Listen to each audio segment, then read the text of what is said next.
tá do jeito! Quando começou a bosta desse serviço, eu não tô gostando!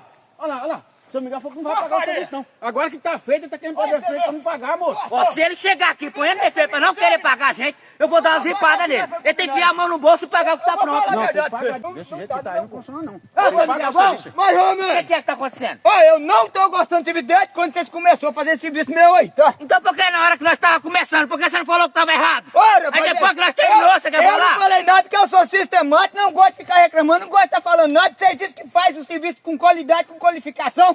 Então, eu vou falar pra vocês a verdade. Então você vai pagar isso aqui. Não porque vou era pagar. pra você ter falado. Não vou pagar. Você vai pagar sim. Eu só vou acertar os com vocês depois que vocês vão estar refazendo esse Eu não serviço aí. volto e não faço Quantos isso fios de arame que eu falei pro banhar aqui? É 5, é o que tá aí. Aqui foi 8. Vocês têm que voltar e refazer esse serviço. Como é que é? Você Eu não vai não vou pagar? pagar porque não tá do jeito.